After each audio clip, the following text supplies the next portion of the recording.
This video will be transferring to an all needle rib from a 1x1 rib. To begin, I'm doing my typical 1x1 rib cast on.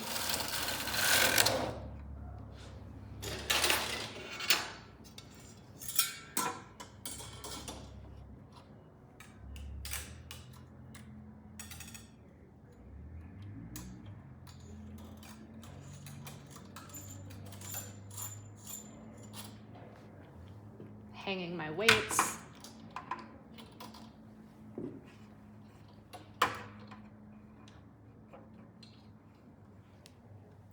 Doing my round of tubular.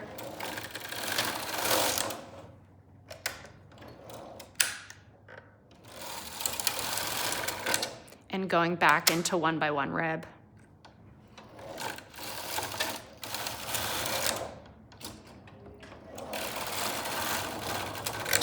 All right, so now if I would like to move into all needle rib, which means all of the needles on the top and bottom will be in work, I do need to make sure over here that I'm switching my pitch lever to half pitch, because you need the needles to have space to move through each other. So the first step is just to put all of your needles now in work. Because you now have more needles to work with, it is going to require more yarn. I like to loosen up the tension just to make sure that there's enough yarn moving between the needles.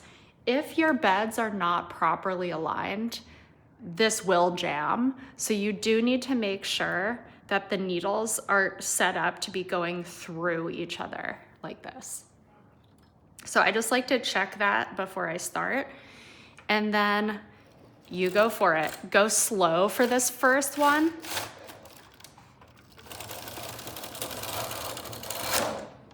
Because there's so much yarn moving through the machine, there is a lot more resistance as you pull it across, and that's normal.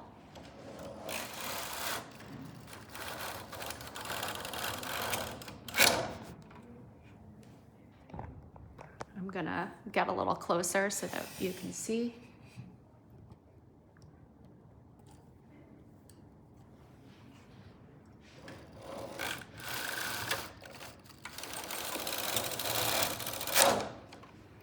When you're in half pitch and using all needle, you can transfer stitches to the back bed so that you have the visual of a rib on one side of the fabric and the visual of stockinette or jersey on the other side of the fabric. So let's do that. When you do this transfer, you do end up having 2 stitches on top of each other, because again, you're in all needle, so there is no space, empty space for these stitches to go. So you're just moving them directly on top of other stitches. I'm gonna leave a few rib stitches on the front bed so that we can see.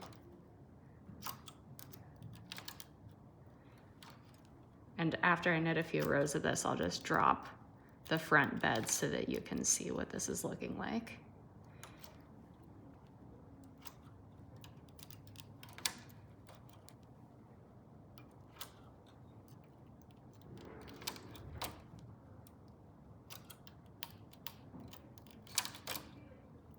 To prevent this video from being 10,000 hours long, I'm gonna stop there.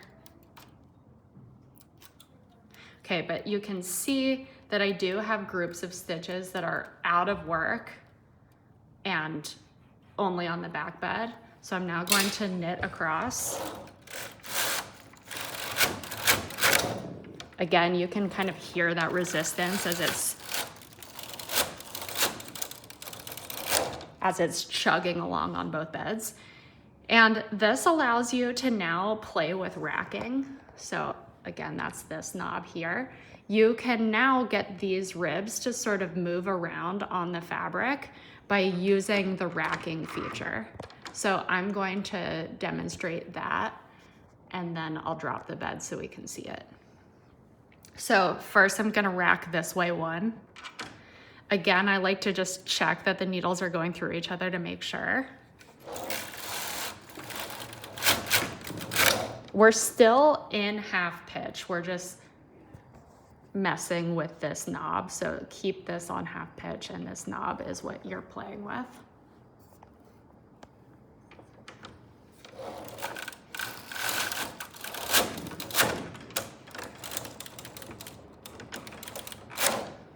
Again, it's normal to have a lot of resistance in half pitch because it's just a lot of yarn flowing through the machine.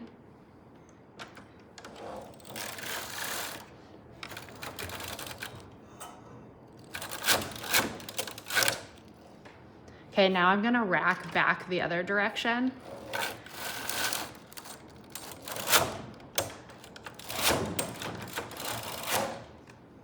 So that we can see that, continuing to go back that direction.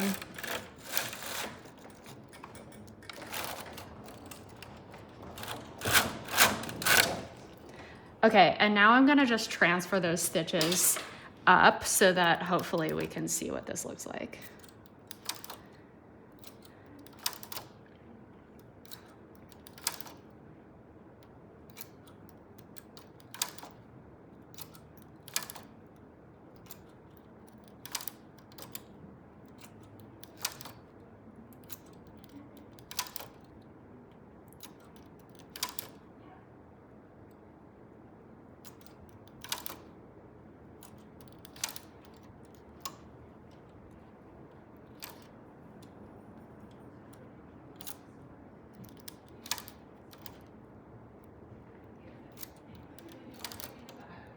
For the sake of this demo, I'm not gonna transfer these because I just want to show you.